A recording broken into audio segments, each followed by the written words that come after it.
Welcome to Backyards and Bevvies. Grab your favorite bevy, pull up a chair, and enjoy the ride. Hey, B&B fam. This podcast is sponsored to you by BetterHelp, H-E-L-P. Is there something getting in the way of your happiness? I know when I traveled the world, I had many days where BetterHelp's worldwide service of licensed professional therapists could have helped me speak to someone no matter where I was in the world about whatever was happening in my life, and with zero judgment. With their ability to match me with a therapist that best fits me, I know my mental health would have been way better back then. Believe me, I needed it. But I'm here to share a way for you to take back control of your mental health by telling you about BetterHelp's awesome services they have for you to talk with a pro about your life through their app or just online. Whether it is a video session or some simple messaging, their team is here to help. I went to check out the app for myself just to see how easy it was to use, and after a series of questions, I was told I would be able to start matching with a therapist in under 48 hours. And what is super rad is that it's affordable and they even offer financial aid too. So come join the 2 million users that have already been helped and gain back control of your mental health by visiting betterhelp.com/backyards for 10% off your first month. Remember, BetterHelp is therapy done securely online. Don't forget to use the special code BACKYARDS and let BetterHelp, H-E-L-P, help you to start living a happier life today. And we're live. Woo. Hey. Hi. Welcome to this week's midweek treat in the backyard of Backyards and Bevvies. Yeah. In the backyard of Backyards and Bevvies. Yes, exactly. Because the office is technically inside. That's correct. But we're just in the backyard. Well, if you're watching this on the tubes, it looks like it's snowing. Yeah. But it's about, what would you say? It's 88 degrees. 750 plus. Degrees. Yeah. It's pretty hot. Feels like we're in an oven. Yeah, we're close to the sun. Closer to the sun closer somehow. to I the don't know. sun. I think I think the house is lifted warm. a little today. It's a bit warm. I actually picked up something really delicious today. I just want to share it with everyone. I like me some Diet Mountain Dew, but at the store, we passed an aisle that had hard seltzer Mountain Dews. Yeah. You got very excited. I didn't realize that I liked Mountain Dew as much as I do. I didn't realize that you did either. All of a sudden, it's like all Mountain Dew drinks, and now you even have an alcoholic Mountain Dew drink. I seriously was like, what? Well, when I first saw it, I was like, really? Mountain Dew? But this Baja Blast changed my mind. Yeah, that thing is pretty amazing. If I had a boat... We could just get you a kiddie pool. Or just a pool. I guess I'm in my backyard drinking one right now, there so I really go. Can't complain. But it does appear like it's snowing. It's not. I do have a Mountain Dew the stuff that's like hard seltzer, which is true. Also true. The stuff that's floating in the air, to explain, is what makes it look like it's snowing. We have, I don't know, trees that are like... Yeah, it's a cottonwood tree. Yeah, they look like little dandelions floating everywhere. If you watch Stranger Things, it looks like we're in the Upside Down. Yeah, it looks pretty like wild. In Stranger Things, I think it's pieces of dead skin off the something like that. Off the giant beast in the underworld. Here, it looks like Little dried dandelions. skin, but Yeah. it's little fluffs. But yeah, so busy day today. We've been running around, but we Yes. decided to do the podcast in the afternoon, and it's lovely out here, and we're just so excited that you guys tuned in for part 2 Yes. to BK's amazing journey in life into the music business. Mm-hmm. Because I was like, I got to explain my side of it, and we both worked in the music business when we met, and so I think that it's interesting that for years I think we stood at probably same concerts and same music venues and had probably somewhat of the same friends-ish. I'm sure we crossed paths many times and just had no idea. Too many times. And it was funny was I was looking for you and you were looking for me. And in the process, we dated people and went on our own ways and did Ended things. up meeting at the right time. Yeah, if we would have met like a day earlier, Wouldn't have been the right time. Could have been fire. Yeah, definitely glad it happened when it did. Light a match, burn it, let's move on. Woo. But we ended up meeting because of music. So, and I think that this is part of these stories that I like to share with the listeners, because though we all have stories, I think we can all share stories with someone at some point and inspire them. And I know that I have been able to do that at least with one person in my 9 years of living. But you, I know that you inspire me every day. So I'm just going to say that there's your number one. But it's your work ethic, it's your smartness, it's your all the things that make you who you are. And so I think going down this journey is really cool, because now with the listeners, if they don't know you like I know you, they get to hear your side. So we left off with you moving around a lot. Yes. You were singing in choirs, and you were managing a band in high school. A band. Would managing be the word, or would be practice managing?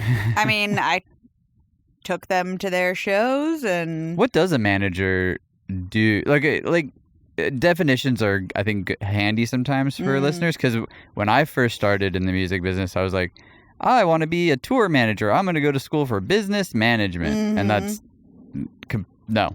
Yeah. Not the same. Womp, womp, womp. Not the same. So I think that I think it's helpful, especially that we have about a 50-50 listening group, that maybe there's some young people in there too that have maybe wanted to go into music that listen to this. So what is a manager? So it's funny that you asked that, because I actually came up with this analogy a while ago, and it has become my favorite way and what I think is the easiest way to describe what a manager does, and then as well as what a day-to-day manager does, which is also my title. So, and little disclaimer, this is not meant to be sacrilegious in any way, shape, or form. So everybody just calm down. This is an analogy. So if you took an artist, name an artist. I don't know. Snoop Dogg. Okay. Because he's on your shirt. He's on my shirt. Okay. So imagine that Snoop Dogg is the sun. And all of the planets that are revolving around the sun. Yeah. Each planet is a different aspect of Snoop Dogg's career. So one planet would be the record label. Another planet would be the booking agency who plans and books Snoop Dogg's tours. Another could be if he had a liquor or like a restaurant business or something like that. Another would be like the publishing company that handles pitching songs that maybe he would write and stuff like that. So you've got all these planets, every single aspect of an artist's career that may not even necessarily have to do with music. You know, it could just be an expansion of their brand. Each of those is a planet, and those planets are revolving around the sun, which is Snoop Dogg. So the manager is like God overseeing all of these planets to make sure that they are doing their job to make the sun shine the brightest. And the day-to-day manager is basically like the guardian angel who goes and makes all of the details of all of those things happen. Okay. So your big guy upstairs looking over the artist is making sure that the planets are moving at the right pace, because if they're doing what they're supposed to do. Because I know, just from talking with artists and knowing artists and hearing your stories, there's a lot of times where I think there's a little spider hanging out on me. Anyways, there's a lot of times where people want to move too fast. Like, oh, I wish this would just happen tomorrow. And I think part of your job is allowing people to know, like, hey, the planet is coming around. We just need to wait for it to get back in the right spot before we make our move. Definitely. So that's part of the bigger picture. And then the day-to-day, like you said, is kind of following around, making sure that those pieces are actually connecting. Yeah. So, I mean, if you could imagine that, like, Snoop Dogg's manager, whoever that may be, I bet he's cool. I bet he's cool. He or she. Yeah.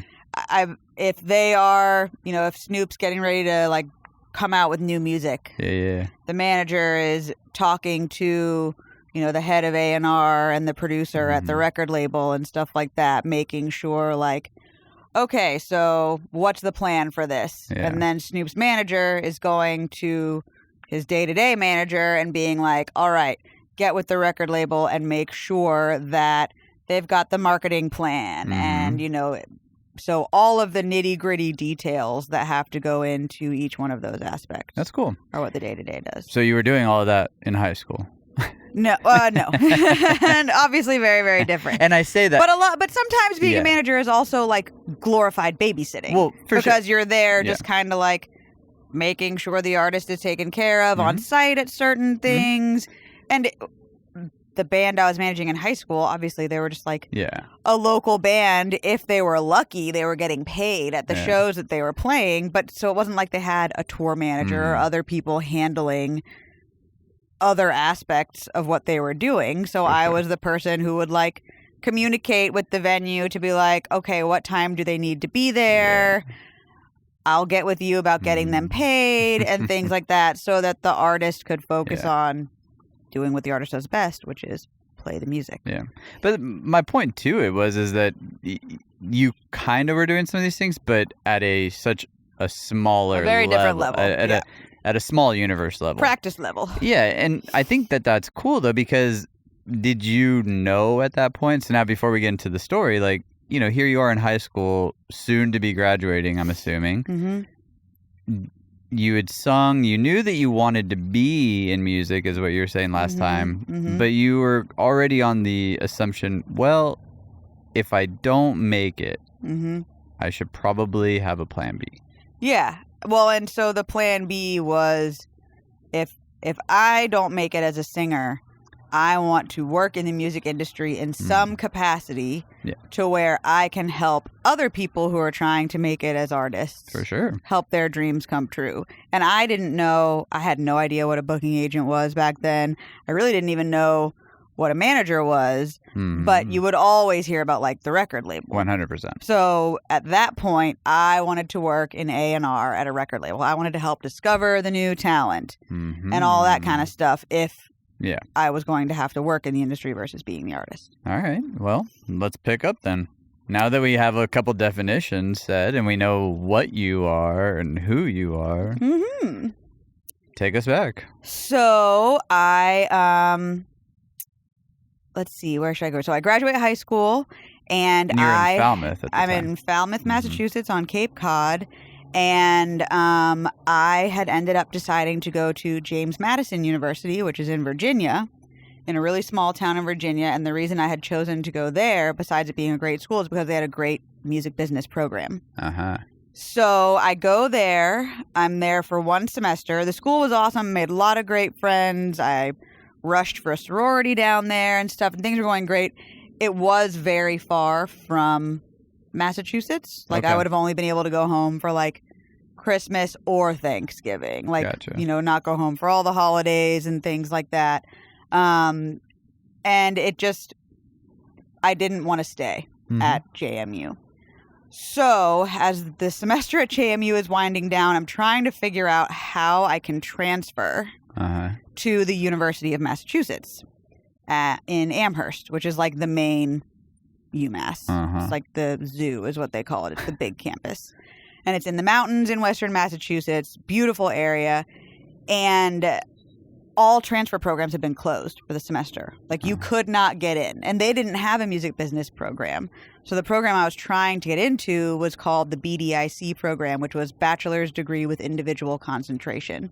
Basically, if you had to like apply to this program and explain why you should be allowed in, because it allowed you to create your own bachelor's degree if the school did not offer what it was that you wanted to major in. And they didn't have anything like music business. So I couldn't apply to that because all of that was closed because I was applying so late to transfer. But sounds like your MO. No. After doing a lot of digging, this is where my tenacious side comes in.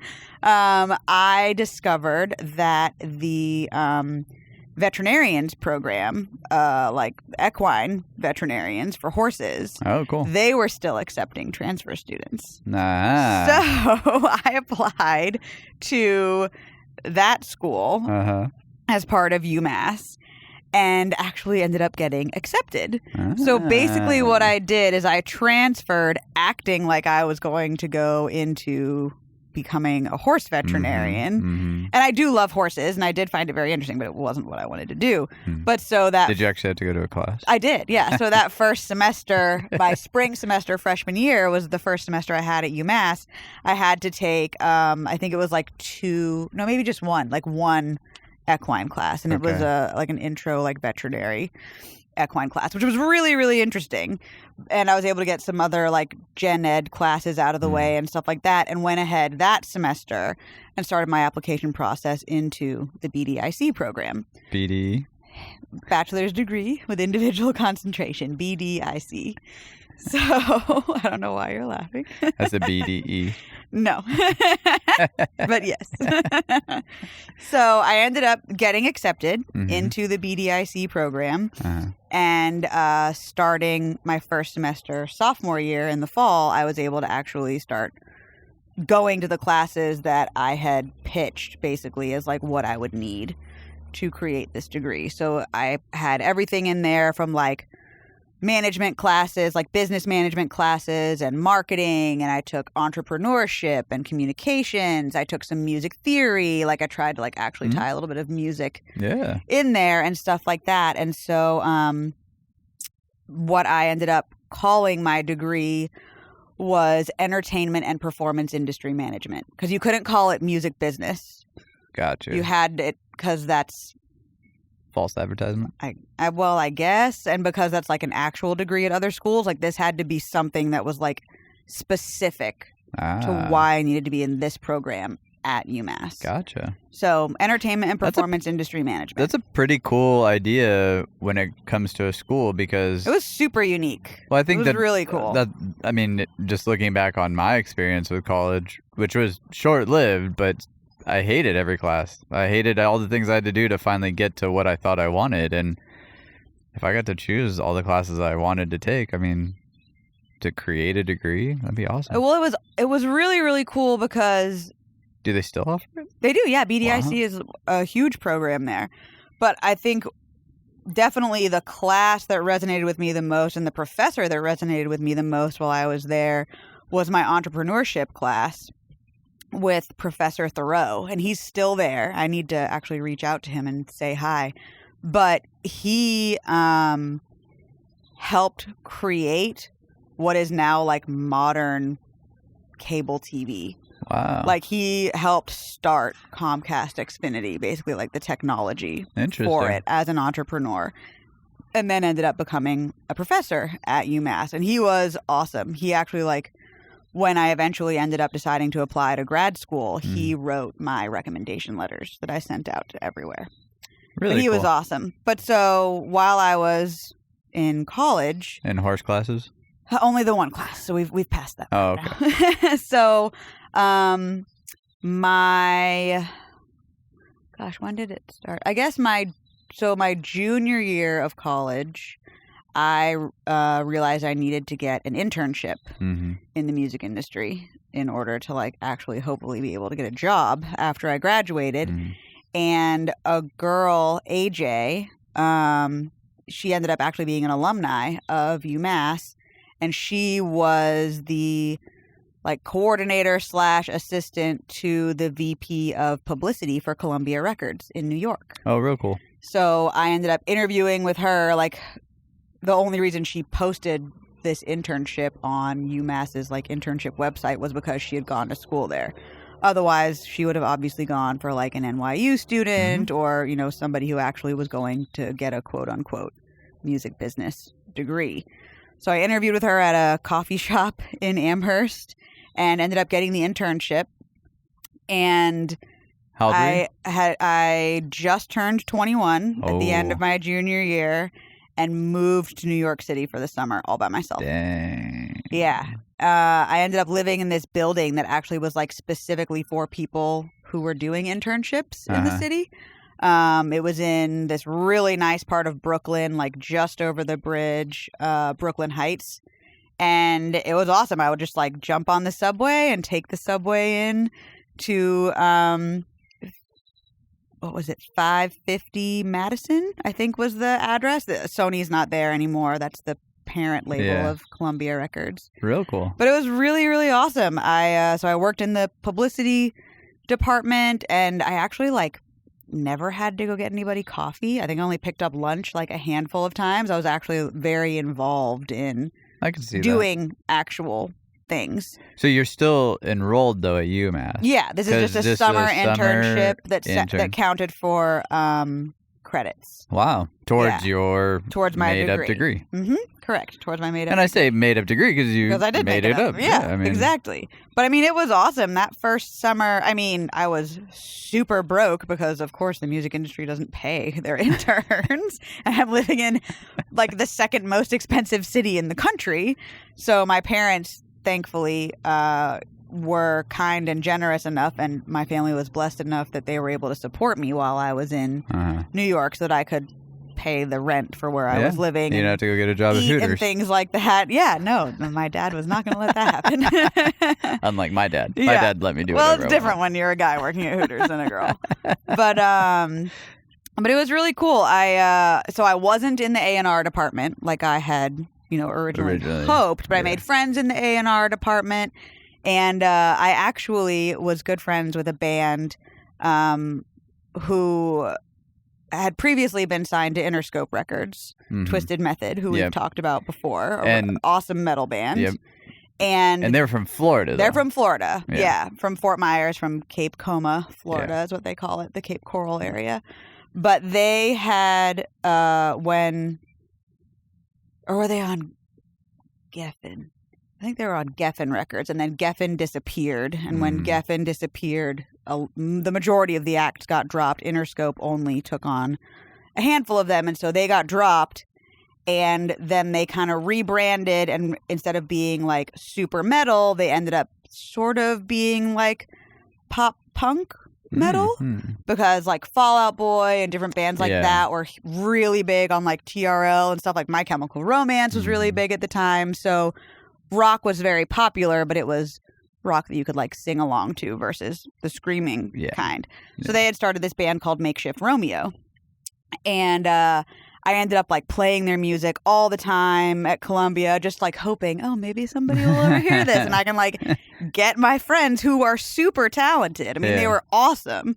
Like get them basically a showcase, and they did end up getting a showcase, which is crazy. It didn't end up turning into anything, unfortunately, at least at Columbia, but it was so cool because when they like came to New York to do the showcase, I got to see them. I got to like be in the room when they did it and stuff.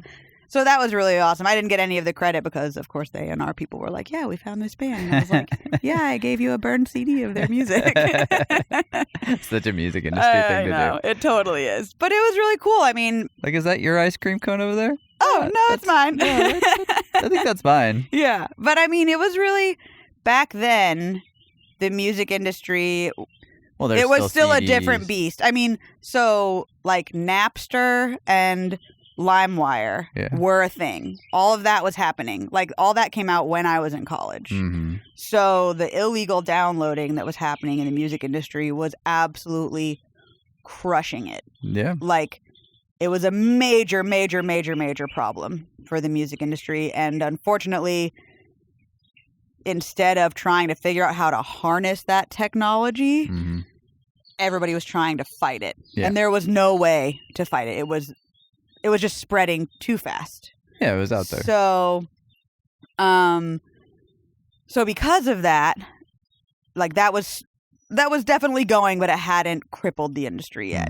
So back then, there was still a ton going on at like MTV, VH1. You remember Fuse? Oh yeah, I used to pass Fuse. Was huge back then. They used to have an office right across from Penn Station. Oh, did they really? Well, it wasn't. I think it was like. Oh, maybe that is where I went. Yeah. So one day, a bunch of artists that we represented were in town. Like Columbia Records at the time had Coheed and Cambria, and they had Acceptance. Oh, such a great band. And they had like Switchfoot, and they had like a lot of those types of bands, which were right up my alley. And so Switchfoot had come into town, and they were supposed to go host one of the countdowns, like music video countdowns on Fuse. And AJ wasn't able to go because she had to help the VP of publicity with something else. So she was like, can you take Switchfoot like to this taping? Like, go be their representative. And I was like, sure. Yes. So I like rode around in this like company car with them. They were super nice, like acted like I was their PR representative while we were there. I mean, I had no idea what I was doing, but I was basically just like, hey, I'm Berkeley. I'm with Columbia Records. Like, here's the guys. Tell us what to do. But what you just said is, I think, that's like half the battle in the music industry, or like act like you know what you're doing. You just walk in and say, "Hey, my name's so and so. Yeah, we're gonna set up over here," and they're like, "Oh, well, okay, yeah, we had this side over here." Did you get the band's rider? Yeah. You just have to throw out a bunch of words, and people are like, "Oh, for sure." Well, because absolutely 90% of the time, the first person you run into is probably an intern too. Yeah, or an assistant. So they're like, they might know a little, but they're not. Yeah. So by the time the big guy gets there, half the thing is already done, and they're just like, whatever, let's just get this over with. Exactly. I mean, it sounds even crazier to say, so like the first time I ever went to MTV TRL, and it was one of the only times I ever got to go, I had to take over on tape. Like, on tape. Think about this. Not a digital delivery or something like that. Like, they needed the physical copy of this tape, which I'm sure eventually got digitized, because back then like TiVo had just come out, so like DVRing was a whole new thing. I had to take this like brand new special edit of a music video and get in a car and take it across town and get it there in time for TRL, because it had just made the countdown. That's wild. Insane. So because nowadays I think I'll send you the link via email. It'll be there in about 10 seconds. Here's the Dropbox. Yeah, exactly. But I had to physically hand deliver. That's pretty cool. This tape, which was wild. That is wild. Yeah, that's awesome though. So it was really cool. Yeah, I lived there for 3 months. Loved it. It just really solidified that this is what I want to do if I'm not going to be a singer. And if I am going to be a singer, well, at least I'm learning the music industry on the inside. There is that too. You still could if you really wanted to. This was just strictly you doing something so you didn't end up having to go back at 35 and say, well, now I go back to school. Yeah. Oh, well, now I need to do something.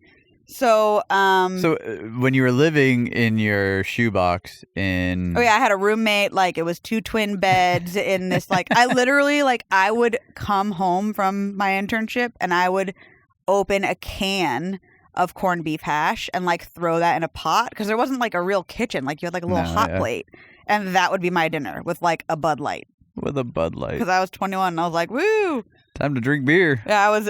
real healthy. Beer and canned corned beef hash is what I would eat. Oh, believe me, I've been there. And smoke cigarettes.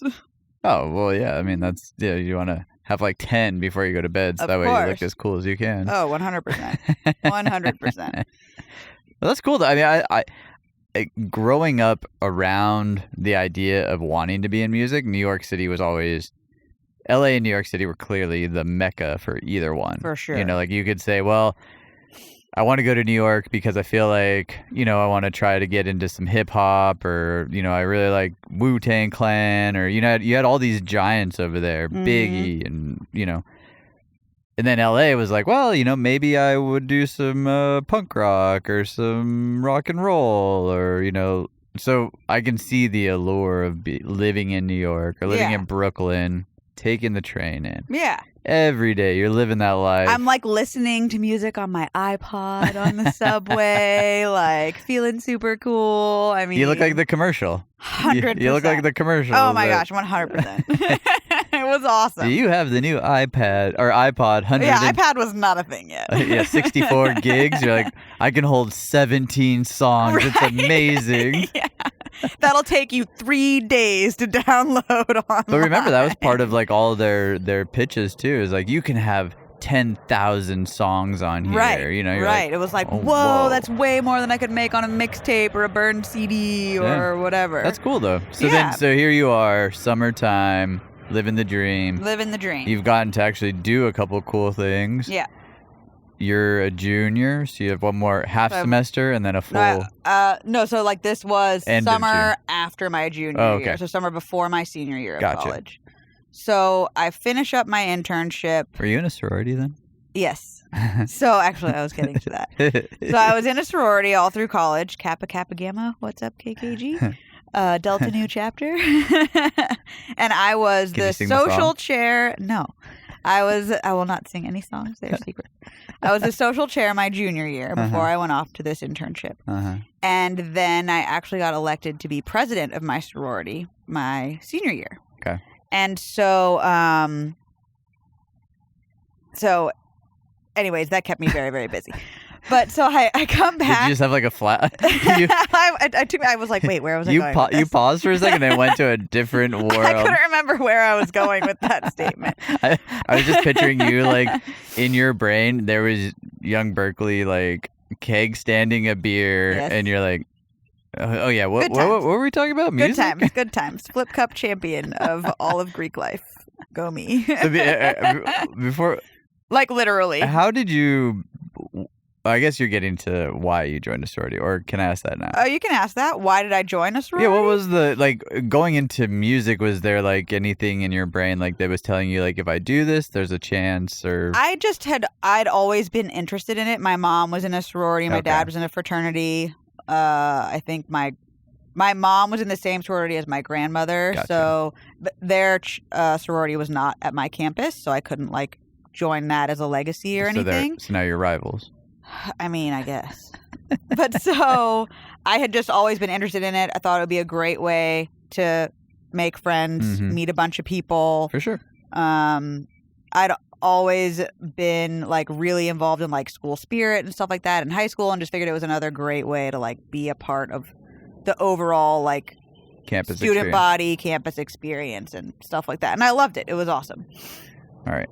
So back to your daydream senior year. So back when I was in high school, at a church event, like our youth group at the church that I went to on Cape Cod went to a church event off Cape I think maybe it was in Fall River, Massachusetts, which is right near Rhode Island. It's like right on the border of Rhode Island. Okay.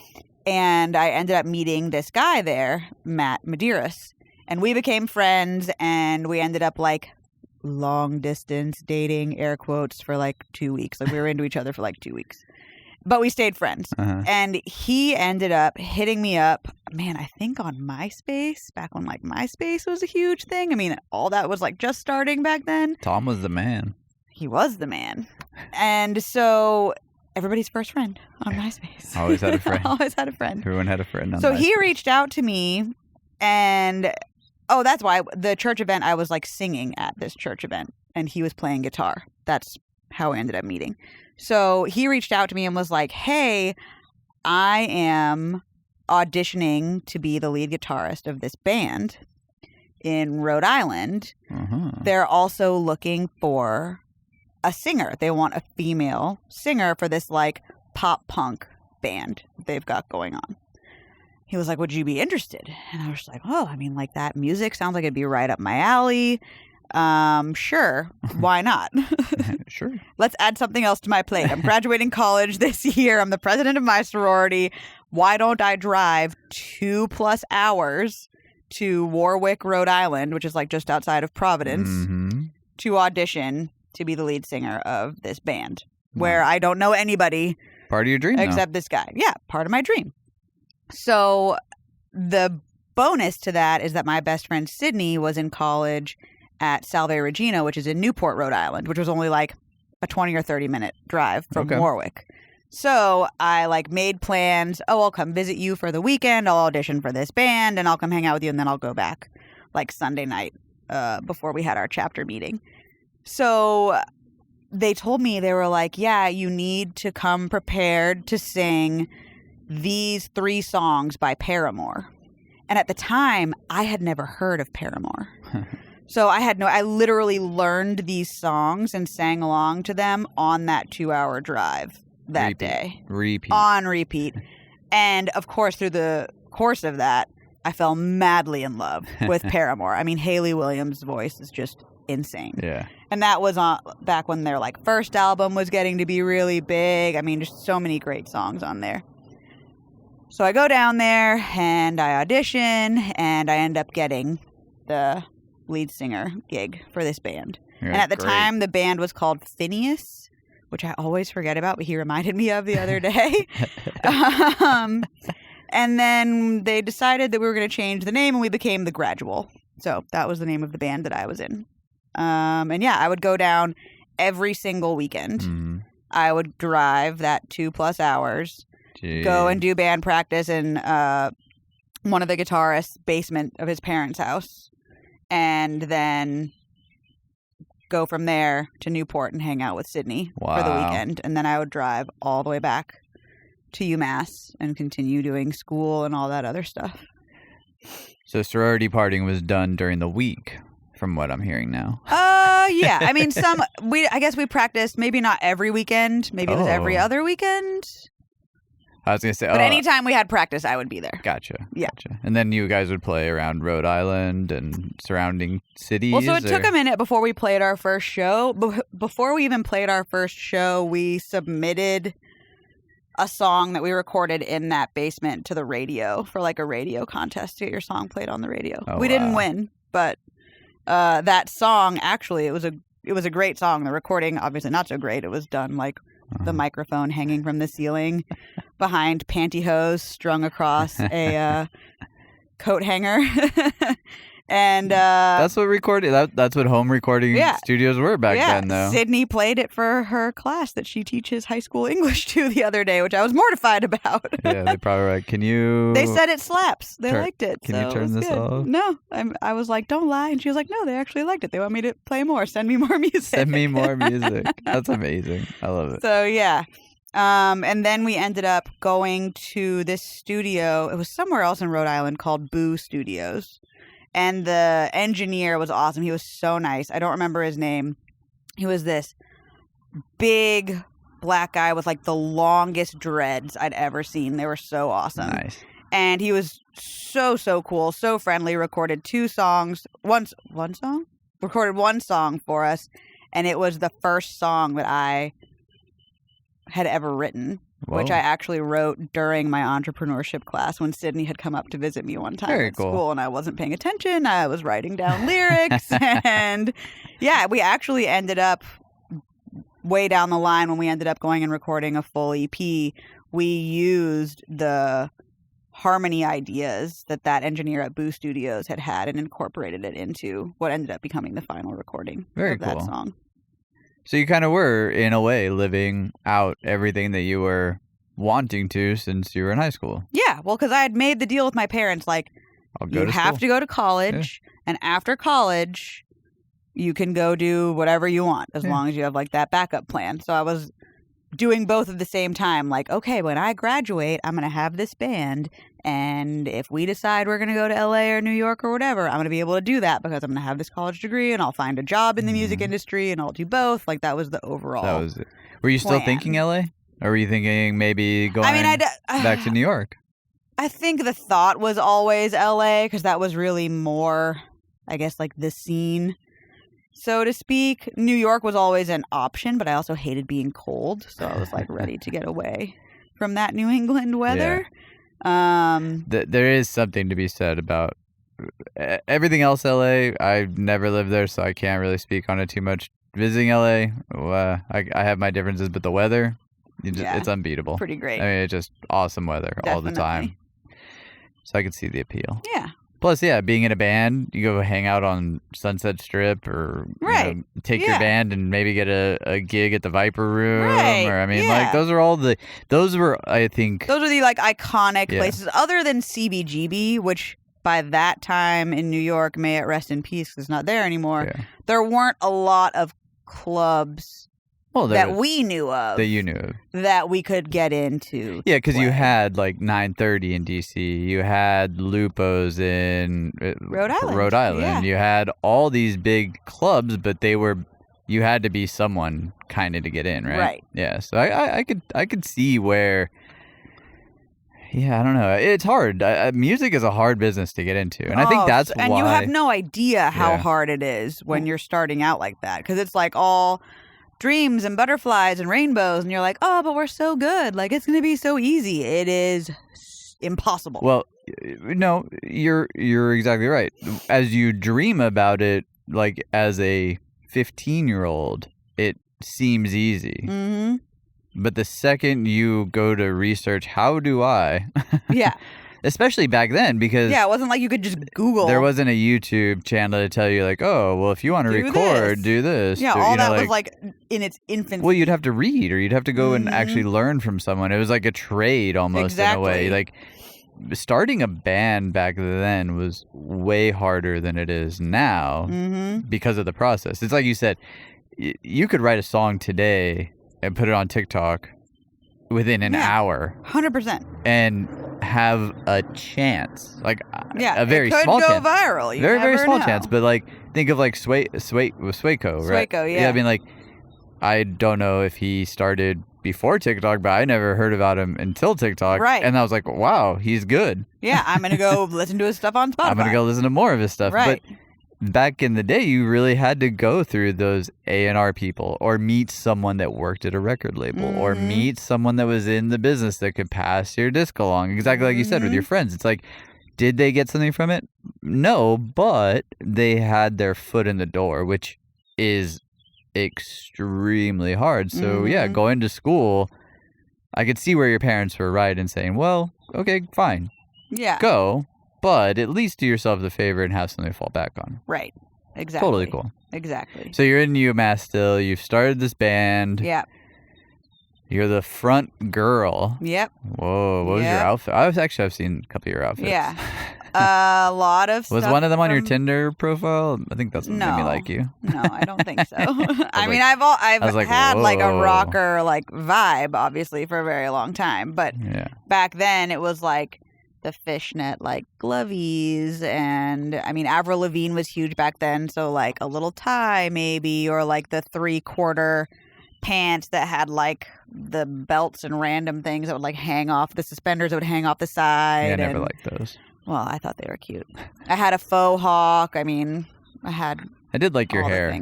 Every photo I've ever seen your hair back in the day I liked. Thanks. So it was very different, a lot. I changed it all the time. So you're a sorority girl shopping at Hot Topic. Yep. I looked very different from everybody else in my sorority. There was a really fun story that you did tell me one time, and I know that we've kind of jumped around a little bit, but we're still moving down this path. When was that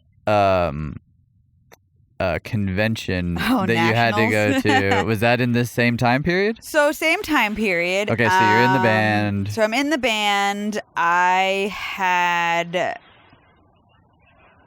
Or if I wasn't in the band yet, I mean, I still was like very much into the rocker look and stuff.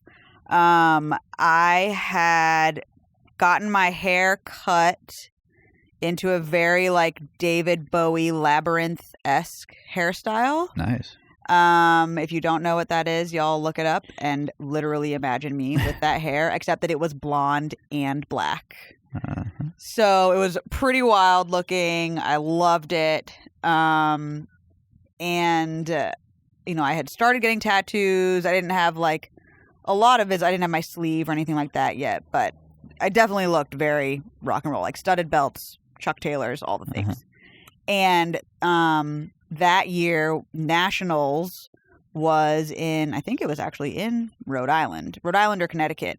And so it's like where you have the president from every chapter across the nation of our sorority would come and meet with the women who basically like, I mean, they were alumni of some of the chapters that like ran Kappa Kappa Gamma overall for like charity and all kinds of stuff like that, because like philanthropy is a huge part of being in Greek life, which I never knew about until you told me. Yes, huge part. So I go to this nationals convention where I'm like there for like a weekend. It's all these meetings and all this stuff.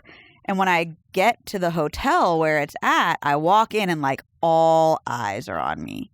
Because like to describe what the typical, like the stereotypical Kappa girl would look like, long hair, wealthy, like would wear juicy couture or like, you know, those tracksuits were like super because back in the time, back then. Yeah. Always wore pearls or like one of those Tiffany chain link necklaces. I mean, so that was the typical look. Very classy, like traditional style. Yeah. I did not fit that mold whatsoever. The record scratched as you walk in? 100%. Like everybody went dead quiet, like turn all at the same time, look at me.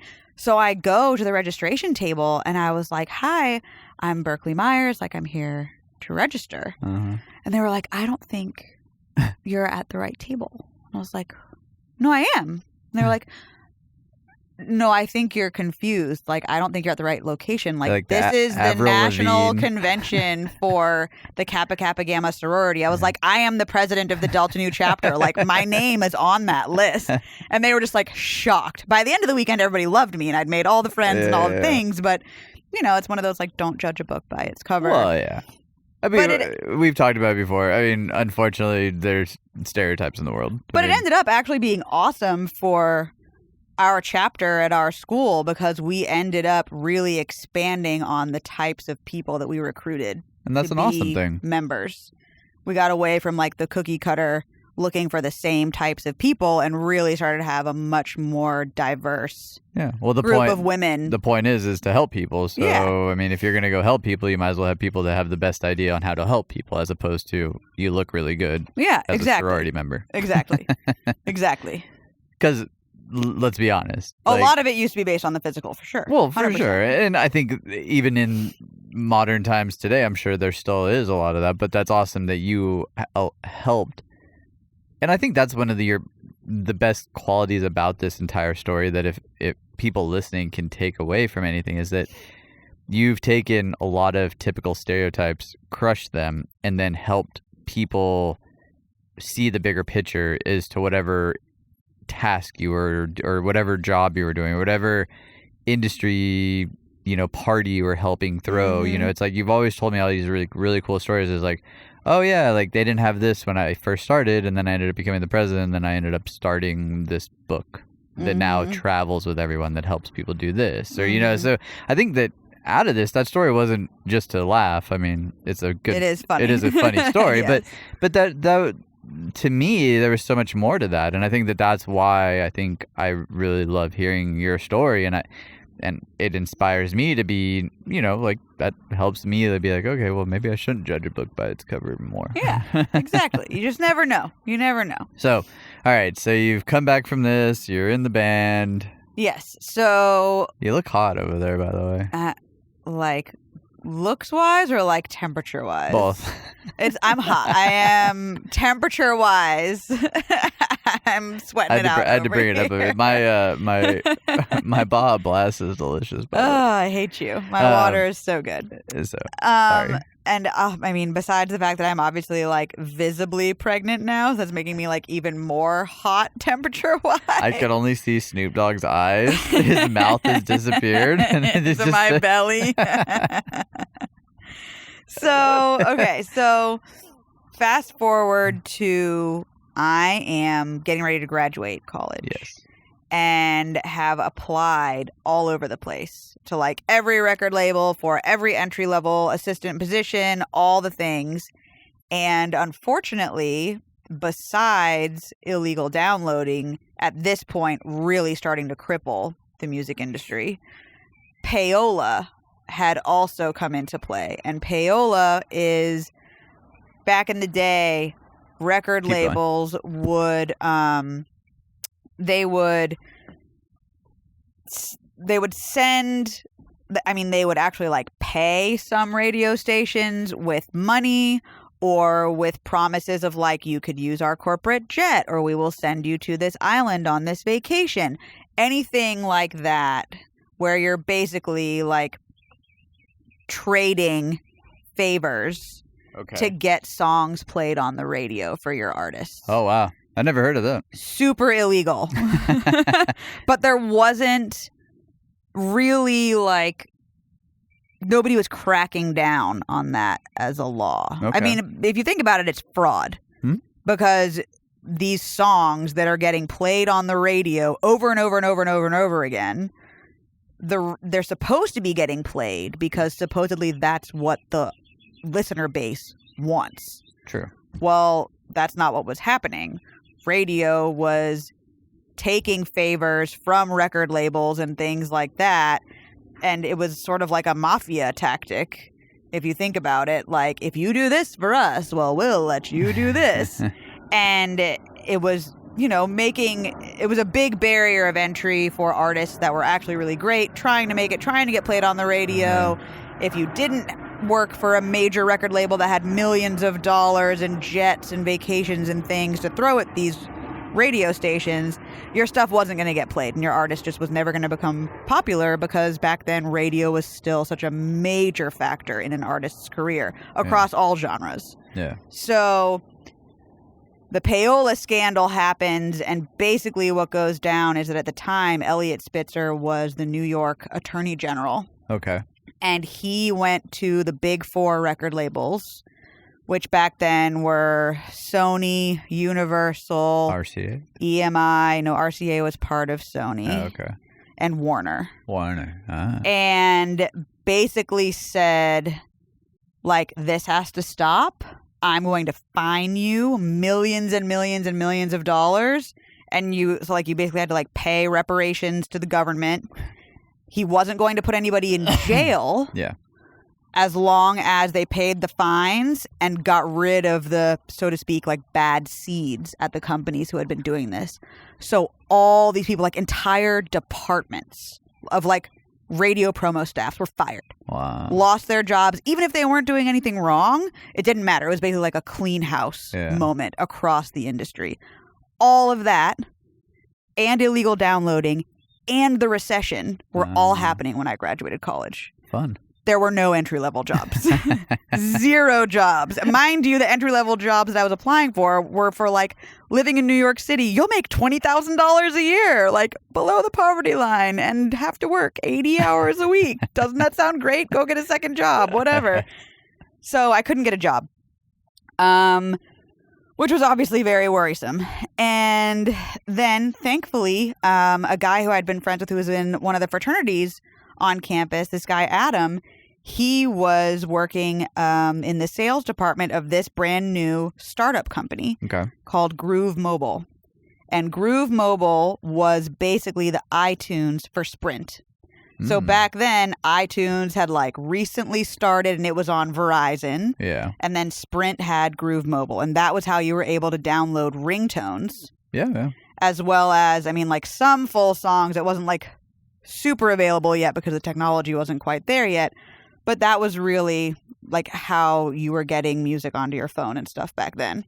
So they hired me. Thankfully, he got me an interview, and they ended up hiring me to be like the content coordinator for Groove Mobile for a certain territory. And I worked with this like worldwide territory with record labels in Australia and Canada and all over the place, where they would basically tell me, these are the songs that we have coming out that are priority for us. We need you to make them priority in the store for these like playlists and whatever, because all that was just getting started. So that was my first job outside of college, is I would be the content manager. Basically sitting in this little cubicle, like manually programming and uploading this data from these record labels to put into the playlist that would show up in the music store on your phone. That's wild. It was wild. I hated it. It was so far removed from the actual music industry that I had always wanted to work in. Yeah. Like, yes, it was technically still involved with music, but like I was a programmer for a phone. Like I wasn't working at a record label or a management company. I wasn't out going to shows or events or being involved with artists. Yeah. So I worked there for 2 years. That is though that growth though. Unfortunately, those are those moments in life where you're like, oh, this stinks so bad. But if I learn something here, I can take it somewhere else. Yeah. Well, and thankfully, and you're getting paid.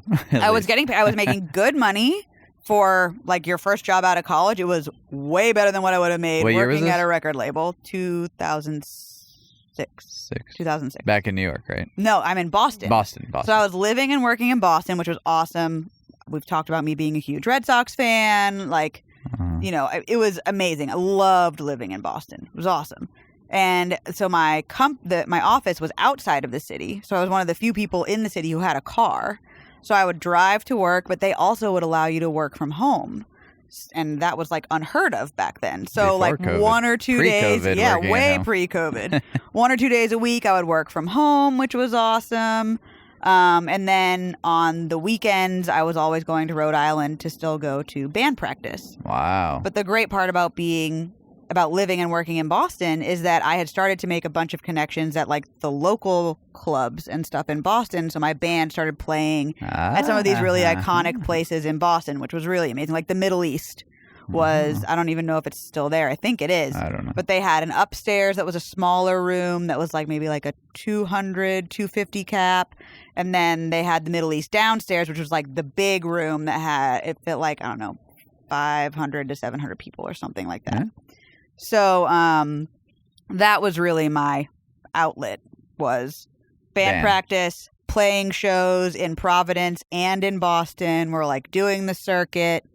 Our name is really starting to get out there. We're starting to play with like other like bands that were in the same genre that were well known around there, that were like getting looked at by record labels and different things like that. So we were a part of the scene, so to speak, by this point, which was really awesome. So it was through playing those Boston clubs and stuff that we ended up meeting this guy, Mike, who had started an independent record label in Boston called Red Blue Records. Okay. And we didn't want to sign with them. The business dealings back then, I wasn't like super keen on. It didn't sound like a good idea for us. But he was a really fun guy. And he ended up putting together a compilation of bands that were on his record label, as well as like other bands that he knew and was friends with, that was part of this like Red Blue Records Warped Tour compilation. Okay. So he would go around and like sell them at the different Warped Tour stops, which was really cool. Very cool. Yeah, so we did stuff like that and played shows all over the place. We sold out the Middle East downstairs for our EP release when we eventually had that, which was really awesome. And when did you so how long did you work at Boost Mobile for? At Groove Mobile 2 years. 2 years. So then they actually got some like venture capitalist investors were interested in the company and bought it out and turned it into Livewire, not LimeWire, but Livewire Mobile. Okay. Which it may still exist today, sounds like a burner phone. It existed for a while. But the crazy thing is that my direct boss when I was at Groove Mobile and a couple of the other guys had the idea of turning it into a subscription-based model. Oh, wow. And that was a brand new idea back then, and they wouldn't go for it. Really? So if you think about like fast forward to now, like Spotify and Apple Music and all that are subscription-based models. Yeah. And they had the idea way back before that was ever even someone used to work for them and took it somewhere else. It very well could have happened. So when like, that's a horrible idea. They were like, I can't imagine that anyone is ever going to pay a monthly fee. Like they're fine with paying them 99 cents a song or everything is whatever it was. Now. And now everything is subscription based. They were way ahead of their time. Car washes are subscription based. Yeah, I know. It's crazy. It's amazing how they work because they're all based around a model that you'll forget about it. Mm-hmm. I mean, in reality, think about it. You're like, oh, I just paid $2.99 for this one thing, and I can go download as many ringtones as I want every month. Yeah. Eventually, you'll stop downloading them, and eventually, you'll forget that $2.99 gets pulled out. Mm-hmm. And boom, they win. I know. It's crazy. So when all of that happened and the buyout was going on, a lot of people lost their jobs. I actually was offered to stay. Cool. They wanted me to stay on, but I was so miserable. I could not do it. I still couldn't get a job at a record label or anywhere else. Everything was still really rough in the industry. You were, like, I'd around. Stayed in touch with like all the people I'd met at Columbia, and they're literally just like there were no openings. Yeah. There was nothing. So I actually ended up deciding, well, if I'm not going to be able to get a job in the music industry, I have to figure out something else because I am not happy doing this. I guess I'm going to apply to grad schools and go get my MBA, which I had never, ever, ever wanted to go get a master's degree, which was evidenced by my undergraduate grades, which were average because I did not apply myself at all in undergrad. Well, you're sorority, partying, playing in my band, doing all the things. You were at the number one party school? At the time, it was the number one party school, yes. I remember that those studies would come out on, was it Sports Illustrated? No. I think it was Playboy. Maxim, Playboy, one of those. I don't remember. One of those. One of the magazines, but it was y'all. And I remember I wanted to go to San Diego State because it was that was another big one. Arizona State was always in there. Yep. I'm sure there's a few more that were missing. But what's funny is I remember seeing UMass on that thing and being like, what is a UMass? That sounds horrible. Yeah, we partied pretty hard. That makes no sense because no one up in Massachusetts parties hard. No, not Every at person I all. know drinks their face off. Drinks their face off. 100%. Well, you look hot. You look miserable. Thank you. But I said you look hot. But thanks. Little pregnant, warm. A little pregnant. I'm warm and pregnant. Yes. You want to keep going? Well, or you want maybe let's do part 3. I'm okay with part 3. I think this is a good place to stop because we're about to transition into what eventually leads me into Nashville. Well, I think I think it's important because I think at your next part, you're eventually going to leave your dream of singing. Eventually, yes. Which I don't. That's hard. It is. Well, I had to go through that a couple years ago, obviously, and so I think that. It is hard, and at a younger age, I don't think that I would have been as open to it. So it's awesome that you were willing to see the bigger picture. It took a minute. Yeah, we're not there yet, but we're getting there. Well, we're also selfish as to what we want to do too. You know, Yes. It's hard for us to see that sometimes, whether it be, whatever you want to say, but God just didn't have it in the stars for you. Yeah, just wasn't part of the plan. And so I think that it's cool that you ended up becoming the person you are because of all these things, though. So, I mean, it's awesome. Well, yeah. I mean, and I say that you look hot and miserable in the nicest way possible. I appreciate it. I am overheating. You are correct. I'm ready to be done. I'm just inside. I'm just looking out for your best interest. Thank you. I feel like the baby is hot. I feel like a lot of these podcasts at some point, like seeing that we live in the most bipolar weather in the world, that we're going to be inside pretty soon. We'll be summer. inside in the summertime. As I get bigger, I am going to have less and less tolerance for I am going to have to outside. find a co-host though eventually for a couple of these. I'm going to have to call in maybe you're a gonna need past pinch hitter or episode. something. Maybe we should take a poll. Maybe I'll put like 5 names up there and be like, who wants to see this person talk to me for 4 or 5, 6 episodes? Who could it be? Because you'll be too busy dealing with sleep and a little nug. Yeah, 100%. Well, all right, part 3, I guess it is. I had 4 parts, so I can't be too selfish with the airwaves out here. We're getting there, y'all. I promise. I hope that you have found it semi-interesting so far.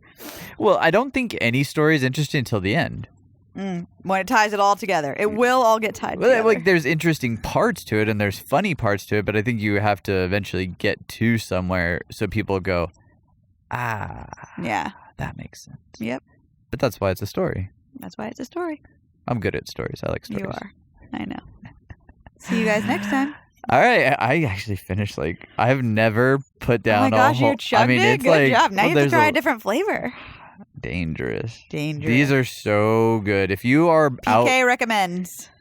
Look, I'm not sponsored by Mountain Dew, but if you're listening, Mountain Dew, I will take. We will take the I sponsorship. will take anything you want to send me. But I am not kidding you. The closest thing to me loving this or something more that's alcoholic is a Natter Day. Wow. Okay. Yeah, that's a high compliment. Natter Days are delicious. Well, this is just the Baja Blast I'm talking about. So we'll see about the other one. There are 3 other flavors you have to try. So if you're out hanging out safely this year. Yes. Don't drink and drive. No drinking and driving. No boating and driving. No boating and driving. Be careful on your bicycles. Yeah. You're not allowed to do that either. Don't. No taking a golf cart and drinking while driving a golf cart. That was always the funnest. Yeah, definitely 100%. It's the whole reason to play golf. Don't scooter. Yeah, just don't do it. Don't pedal. But what's the pedal? I saw pedal tavern. I saw a pedal tavern tipped over in another city. That was the driver got in trouble for that. Was he drinking? Yeah. No bueno. Too many Jello shots. Whoopsies. All right. Bottoms up. Cheers. Up. Thank you so much for swinging by. Make sure to subscribe to this. Share with all your friends. Go buy a hat. Yeah. We'll see you There's next time. still plenty left. Yeah. Much love. Love y'all. Bye. Bye.